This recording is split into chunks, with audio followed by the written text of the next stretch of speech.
Israel America దాడుల్లో ఇరాన్కు ఊహించని ఎదురుదెబ్బ తగిలింది. Iran supreme leader Ayatollah Khamenei మృతి చెందినట్టు ఆ దేశ మీడియా అధికారికంగా ప్రకటించింది. ఖమేనీతో పాటు ఆయన కుటుంబ సభ్యులు నలుగురు చనిపోయినట్టు స్పష్టం చేసింది. ఖమేనీ కూతురు, అల్లుడు, మనవడు మృతి చెందినట్టు అఫీషియల్గా ప్రకటించింది. ఇరాన్ ఇజ్రాయెల్ జాయింట్ ఆపరేషన్లో 30 బాంబులతో ఖమేనీ నివాసంపై అటాక్ జరిగినట్టు తెలుస్తోంది.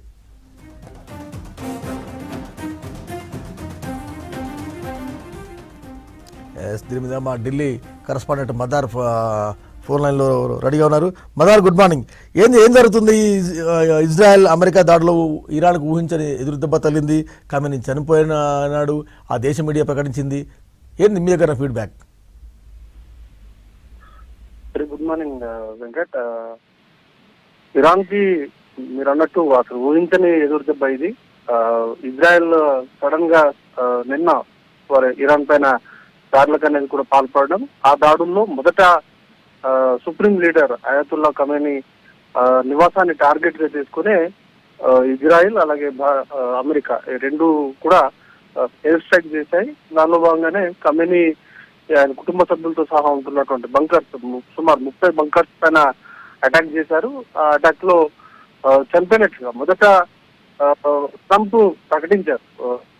వెంటనే ట్రంప్ అఫీషియల్ గా తన ట్విట్టర్ అకౌంట్ ద్వారా, తన సామాజిక మాధ్యమాలకు సంబంధించినటువంటి అకౌంట్ ద్వారా ప్రకటించారు. ఆ తర్వాత ఇజ్రాయెల్ కి సంబంధించినటువంటి అధికారులు కూడా దీన్ని ధృవీకరించారు. చాలాసేపటి వరకు కూడా ఇరాన్ అంగీకరించలేదు. ఖమేనీకి సంబంధించినటువంటి మృతికి సంబంధించి చాలా సమయం వరకు కూడా వారు అఫీషియల్ గా కన్ఫర్మ్ చేయలేదు. బట్ ఇక ఇప్పుడు ఇరాన్ కి సంబంధించినటువంటి మీడియాకు సంబంధించి ప్రస్తుతానికి ఖమేనీ ఆయన కుటుంబ సభ్యులు మొత్తంగా 4 మరణించినట్టుగా సమాచారం ఉంది. వారు అఫీషియల్ గా ధృవీకరించారు. ఇరాన్ కి సంబంధించినటువంటి మీడియా అంతా కూడా దీనికి సంబంధించినటువంటి కన్ఫర్మేషన్ అయితే చెప్తా ఉన్నటువంటి పరిస్థితి ఉంది. ఓవరాల్ గా గత కొంతకాలంగా కూడా ఇజ్రాయెల్ ఇరాన్ మధ్య యుద్ధ వాతావరణం ఉంది.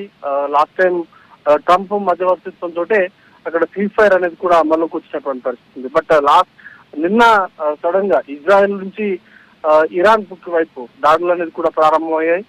దానికంటే ముందే ఇజ్రాయెల్ కావచ్చు, అలాగే కొన్ని పశ్చిమాసియాకు సంబంధించినటువంటి కీలక దేశాలలో అమెరికాకు సంబంధించినటువంటి యుద్ధ విమానాలను కావచ్చు, యుద్ధ సామాగ్రిని కావచ్చు మోహరించడం ఇదంతా కూడా జరిగింది.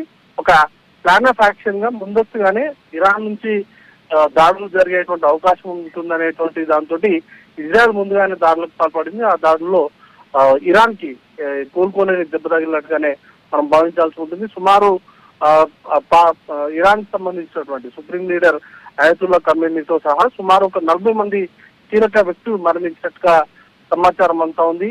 ఇక యుద్ధం సంబంధించి కూడా పూర్తి స్థాయిలో సుప్రీం లీడరే మరణించిన నేపథ్యంలో యుద్ధం పెద్దగా కొనసాగేటువంటి అవకాశం ఉండదు. ఇరాన్ కి తాము అక్కడ ఉన్నటువంటి అధికారులకు కావచ్చు, వారందరికీ కావచ్చు, అక్కడ ఎవరైతే స్వాతంత్రం కోసం పోరాడుతున్నారో పేట్రియాట్స్ ఎవరైతే ఉన్నారో వారితో కలిసి అక్కడి ప్రభుత్వం కానీ అక్కడ ఉన్నటువంటి అధికారులు పనిచేస్తారని ఆశిస్తున్నట్లుగా ట్రంప్ ప్రకటించిన నేపథ్యంలో పూర్తి స్థాయిలో యుద్ధం అయితే ఏకపక్షంగా ముగిసినట్టుగానే మనం భావించాల్సి ఉంటుంది. బట్ నిన్న సాయంత్రం నుంచి కూడా ఇరాన్ నుంచి ఇటు ఇజ్రాయెల్ పైన, అలాగే ఖతర్, దుబాయ్ ఇట్లాంటి పశ్చిమాసియాకు సంబంధించినటువంటి 8 దేశాల పైన కూడా దాడులు చేస్తా ఉన్నటువంటి పరిస్థితి ఉంది. వీటన్నిటికి సంబంధించి పూర్తి స్థాయిలో ఖమేనీ మరణించిన తర్వాత కొంత పరిస్థితి సద్దుమణిగేటువంటి అవకాశం ఉంటుంది. ఇజ్రాయెల్ నుంచి కానీ అమెరికా నుంచి కానీ ఎట్లాంటి దాడులు అయితే ఉండేటువంటి అవకాశం ఉండదు. వాటి దగ్గర నుంచి ఇప్పుడు పూర్తి స్థాయిలో, ఎందుకంటే మొదటి నుండి కూడా ఇరాన్ కి సంబంధించి అణ్వాయుధాలకు సంబంధించినటువంటి పరీక్షలను ఆపేందుకు వారు చేస్తున్నటువంటి ప్రయత్నాలను కూడా సక్సెస్ఫుల్ గా ఈ ఖమేనీ హతంతో వారు పూర్తి స్థాయిలో వాటిని నిర్వహించినట్టుగా వారంతా కూడా భావిస్తున్నారు. కాబట్టి పూర్తి స్థాయిలో వాటికి సంబంధించినటువంటి అంశాలపై యుద్ధానికి సంబంధించి తీర్మానమే ఉండేటువంటి అవకాశం ఉంది వెంకట్.